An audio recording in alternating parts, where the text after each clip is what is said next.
Good morning, people. We are on the Love Dare, day 17. Today is Love Promotes Intimacy. He who covers over an offense promotes love, but whoever repeats the matter separates close friends. Proverbs 17, verse 9. You can be close to a good friend you've known since childhood or college days. You can be close to a sibling, your parents, or a cousin who's about your same age.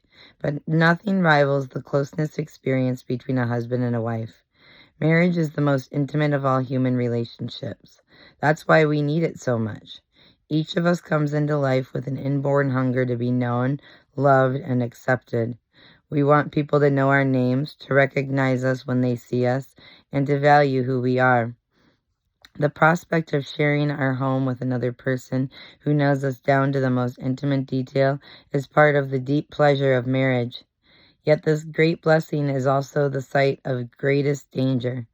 Someone who knows us this intimately can either love us at depths we never imagined, or can wound us in ways we never fully recover from. It's both the fire and the fear of marriage. Which of these are you experiencing the most in your home right now? Are the secrets your spouse knows about you reasons for shame or reasons for drawing you closer? If your spouse wants to answer this same question, would they say you make them feel safe or scared? If home is not considered a place of safety, you will both be tempted to seek it elsewhere. Perhaps you might look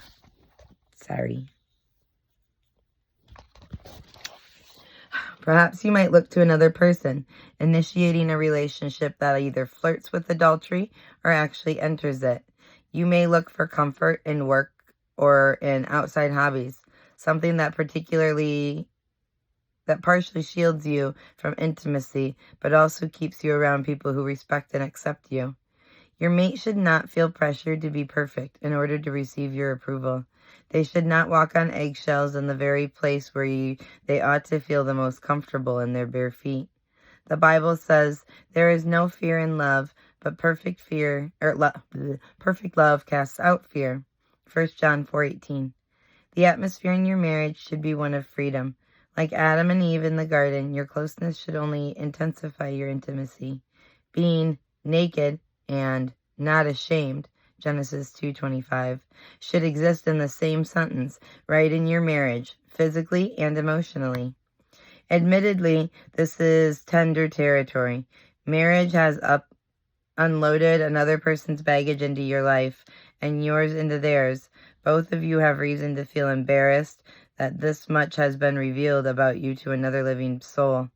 But this is your opportunity to wrap all your private information about them in the protective embrace of your love and promise to be the one who can best help him or her deal with it. Some of these secrets may need correcting. Therefore, you can be an agent of healing and repair, not by lecturing, not by criticizing, but by listening in love and offering support. Some of these secrets just need to be accepted.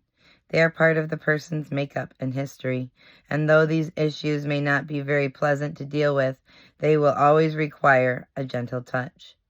In either case, you and you alone wield the power either to reject your spouse because of this or to welcome them in, warts and all.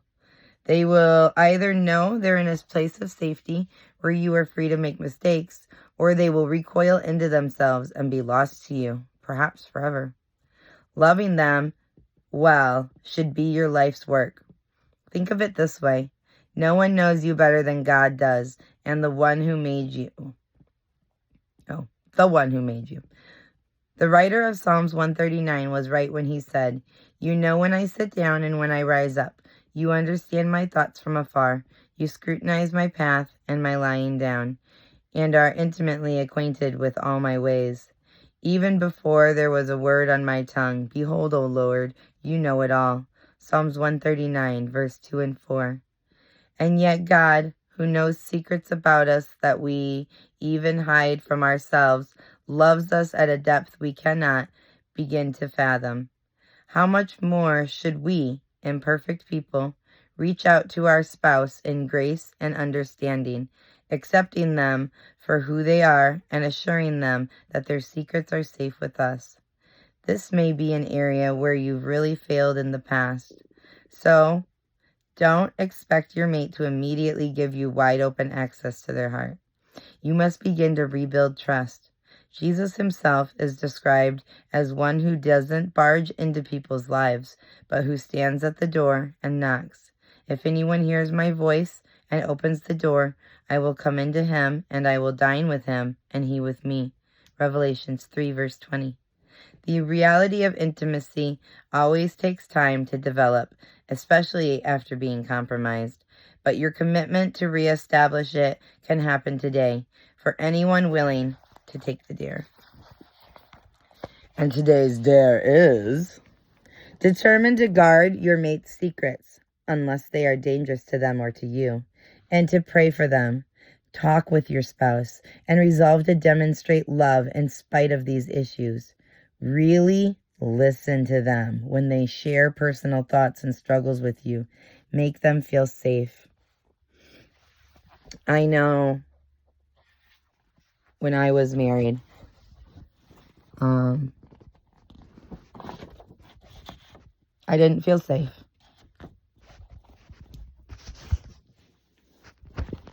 I didn't feel supported or loved or safe. And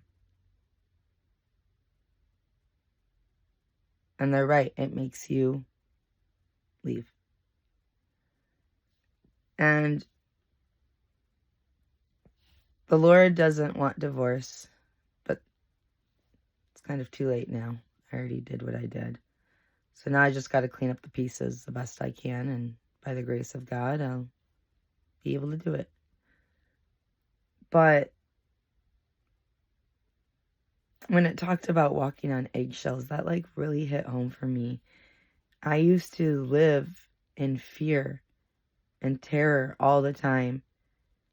I'm a natural people pleaser, and I'm a helper and a very hard worker.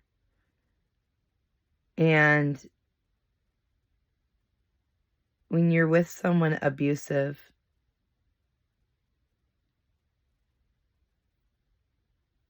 mentally, emotionally, physically,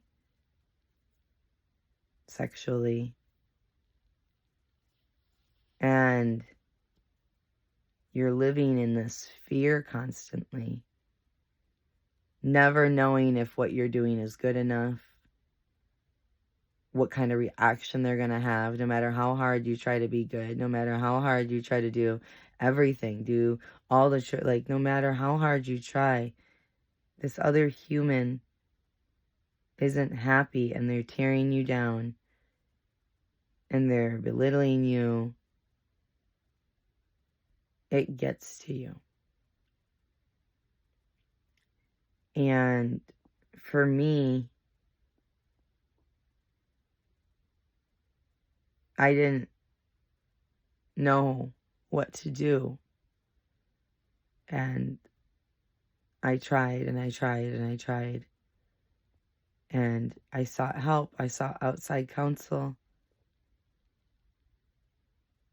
And I guess my point is, don't be that person. Don't be the one scaring your partner. It is supposed to be a beautiful, unique relationship where you guys feel safe with them like nobody else. Really evaluate yourself and make a commitment to helping your spouse feel safe. Just trying. You don't even have to be successful, but if they know you're at least trying, it'll change things for the better. So, get out there, show some love, chill out, people. Y'all so high strung. I can get high strung too. So like I got no room to talk. But the Lord wants marriage to be beautiful. The Lord wants friendships to be beautiful, relationships to be beautiful. And so many people now are scaring and intimidating and belittling other people. Don't be that person. Stop it. Be nice. All right, I love you guys. Have a great day.